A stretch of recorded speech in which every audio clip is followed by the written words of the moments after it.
Mr. President, thanks for doing this. Happy to do it. I can't start without acknowledging how wrong I was the last time we sat down nearly 4 years ago. I did not expect the 2020 campaign to go well, and here we are. Well, you know, I'm optimistic, and I thought we could do that well. And remember, in 2022, I thought we were going to do well too. I think the means in which people are tracking polls now, they've kind of lost their focus, and it's hard to get it done. Secondly, I think that you know, the media's changed a lot. Mm-hmm. Since you gave your democracy speech in Philadelphia a year ago, we've had orderly midterm elections, no violence, and the beginning of legal accountability for former President Trump and other January 6th defendants, no civil unrest. Could the threat to democracy be smaller than you think? Well, I think the opposite thing's happened, John. I think that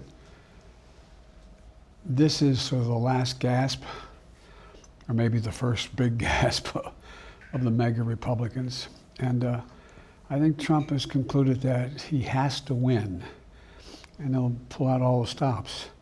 I mean, the quotes he uses are just, I never thought I'd hear a president say some of the stuff he says. And so I think that, and you see what's happening in terms of what the mega Republicans are doing in the House. They don't make up a majority of the House, but they're bringing everything to a screeching halt. As you think about the threat to democracy, do you think of it specifically as the refusal to accept election defeats and peaceful transfer of power? Or is it more broadly encompassing some of the longstanding features of democracy, like the Electoral College, the nature of the Senate, the gerrymandering process, that sometimes thwart the will of the majority? We should never condone violence in a democracy. But I think it's well beyond that. For example, the idea, when I talk about democracy, democracy is sort of what surrounds the underpinning democracy, the Constitution, the Declaration of Independence, all those things that provide for the certainty that everybody gets a shot. And so, you know, we the people, I know it sounds corny, but that's what we're talking about. Mm-hmm. And everything that's happening now is designed to prevent that from happening, from the people's voice. For example, he wants to change the way the civil service works. He wants a whole new category that is not answerable to the civil service rules, but only answerable to the president. Those kinds of things. Let me ask you about one specific issue. You've, in your campaign and as president, supported a variety of tax increases for corporations and wealthy individuals to pay for some of your programs. They're very popular in the polls, but few of them passed even when your party controlled the Congress. Is that a failure of democracy or just politics? It's more politics. Look, when I got elected, remember everybody told me that we're not going to anything bipartisan, not going to get it done. Well, we surprised some people. With one vote majority, we were able to get a number of things passed, and about half of it was bipartisan.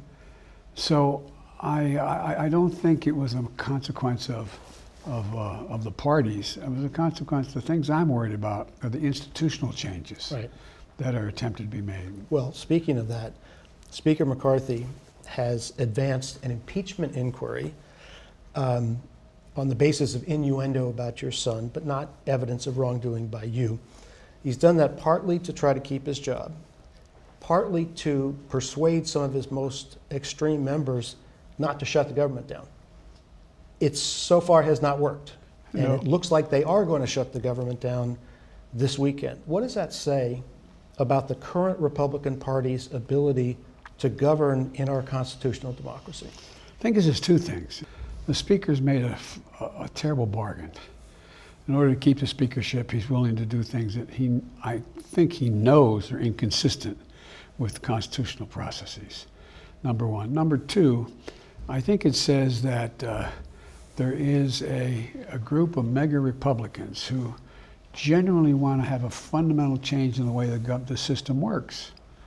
And that's what worries me the most, is the change in what constitutes, for example, the idea that we'd be in a position where they're willing to say that it's okay for the president to talk about, he said, I am your retribution. Mm-hmm. I mean, all these weird things that are being said, and they seem to be encouraging it.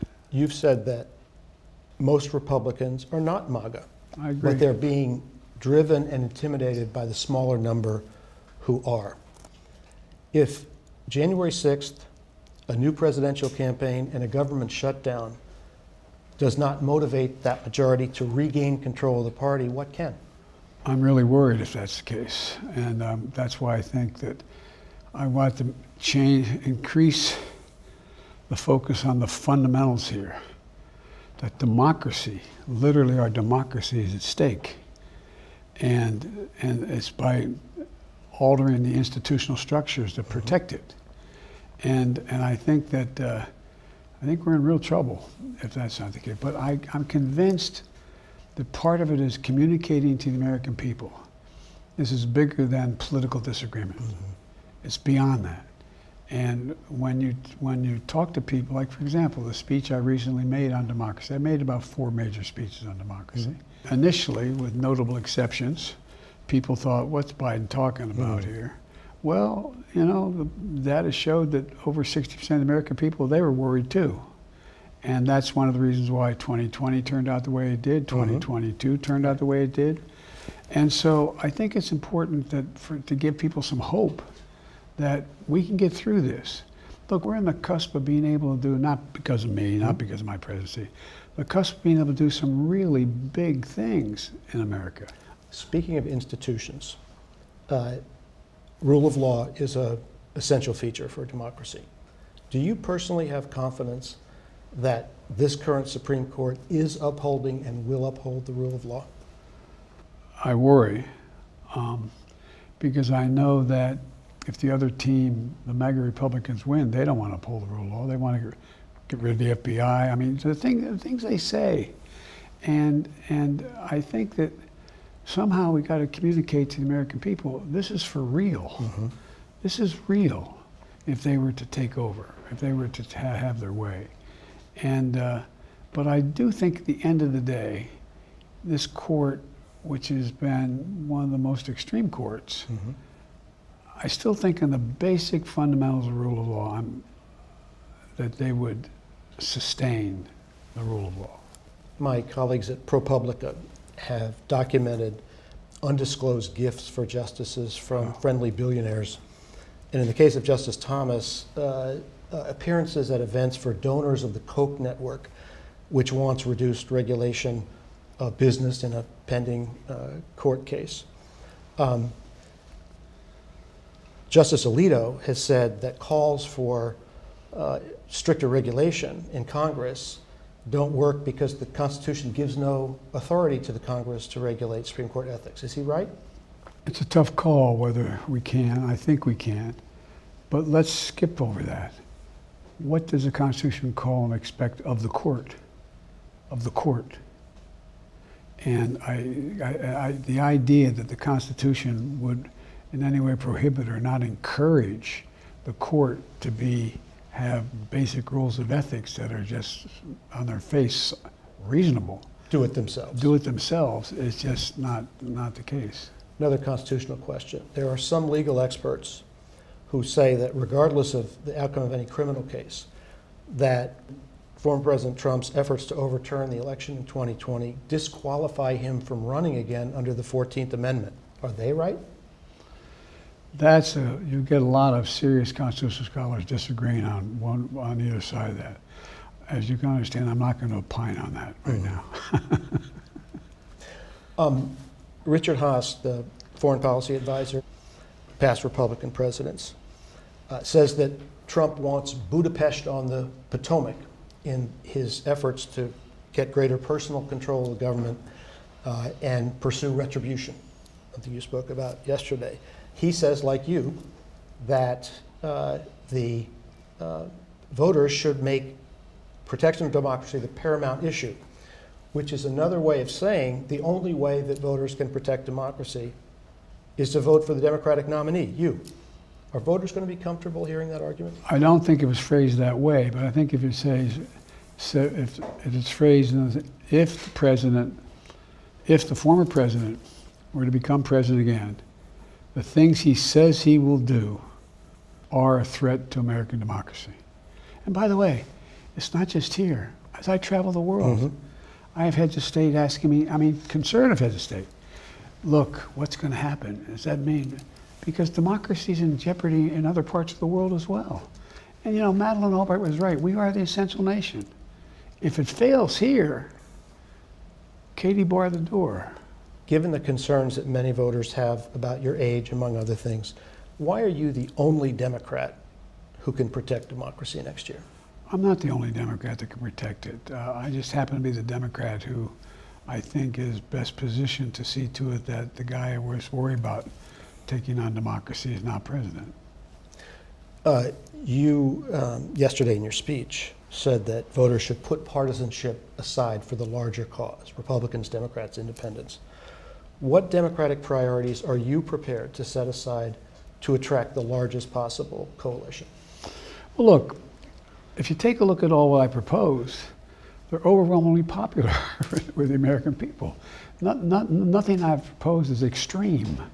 For example, dealing with investing in America and increasing manufacturing, creating jobs, putting in a position where we put more money into education, where we just make everybody pay their fair share.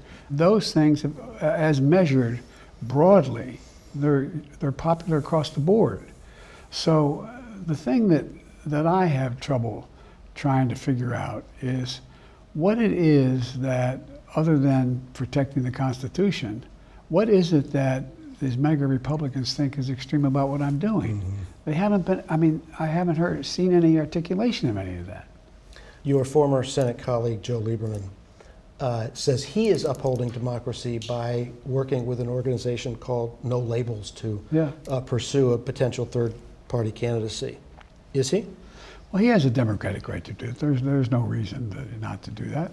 Now, it's going to help the other guy, and he knows. So that's a political decision he's making that I obviously think is a mistake, but he has a right to do that. There are millions of Americans who think the country is changing in ways that are harmful to whites, men, social conservatives, small-town, blue-collar America. A poll by the Public Religion Research Institute showed that 40% of the people who call themselves Christian nationalists think that patriots may need to use violence to save the country. Is that fear of change where the threat to democracy comes from? When I left the Senate, I was able to convince Strom Thurmond to vote for the Voting Rights Act. Strom Thurmond. And I thought, you can defeat hate. You can bury it. You can kill it.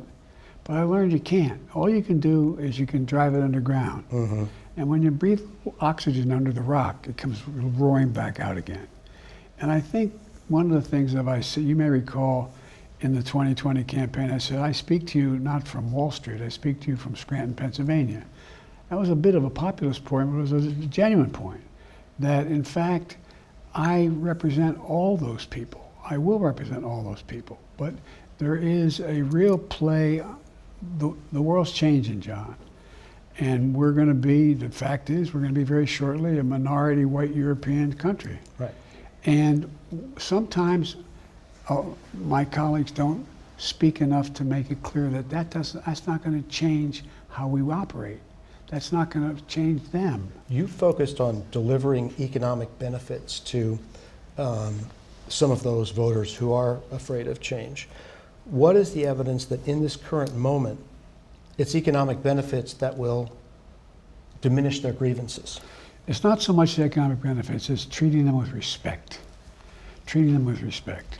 You may remember, because you're barely old enough, but you may remember back in '72, we ran a campaign that Nixon won overwhelmingly in '72. He won over 60% of the vote in my state, and I won by 3,100 votes. The issue then was that we were limousine liberals. We weren't paying attention to the problems of ordinary families and speaking to their immediate needs. Well, I've never not done that. And I think the Democratic Party in the past has, on occasion, spoken less to the needs and the fears and concerns. And so I think, you know, a lot of the guys I grew up with in Claymont, Delaware, and Scranton, Pennsylvania, they feel like they're not being respected. Not so much by policy, just by the failure to talk about their needs. And that's why, John, I think the reason why I was able to get my economic programs passed is because I'm talking about building the country from the middle out and the bottom up, not the top down, and that includes everybody. And embracing the blue-collar workers. As you noted in your speech yesterday, the specter of violence has become increasingly visible in Republican politics. What can you, law enforcement, decent Republicans do to prevent incitement to violence, another January 6th, or something worse than that? Not legitimize it. Not talk about it like it's appropriate. Not talk about that there's never, never, never, never a rationale for political violence in America. That's not who we are. And speak to it. Speak up. It matters. It matters. Do you think that right-wing media outlets, Fox News and others, that have spread lies about the 2020 election, do they drive the threat that you're concerned about, or are they simply reflecting sentiment that already exists in the country? They do both. Look, there are no editors anymore. That's one of the big problems. There's nobody telling, and I gave my word I never would reveal who, but I've spoken to at least half a dozen serious reporters over the last 6-8 years who say to me, I'm worried. If I do not say and do something that gets me, raises the issue up, I'm not going to get a hit. And if I don't get a hit on television, I mean, the whole dynamic has changed. I'm no expert in the press, but it's changed. What about what Elon Musk has done to Twitter, lowering guardrails against misinformation? Does that contribute to it? Yeah, it does. Look, one of the things, as I said to you, when I thought I wasn't going to run, I was going to write a book about the changes taking place. And most of it's directed over the years with these fundamental changes in society by changing technology. Gutenberg printing in the printing press changed the way Europeans could talk to one another, all the way to today. Where do people get their news? They go on the internet. They go online. They go, and you have no notion whether it's true or not. You said in your speech yesterday you want average Americans who share your concerns to engage, to stand up for American values. How would you advise those people who do share your concerns, but may be wary about talking to a MAGA parent, neighbor, coworker? How would you advise them to do that? Vote. Vote. Look, I was saying to my staff, I never thought I'd see a time when someone was worried about being on a jury because there may be physical violence against them if they voted the wrong way. I never thought that would happen.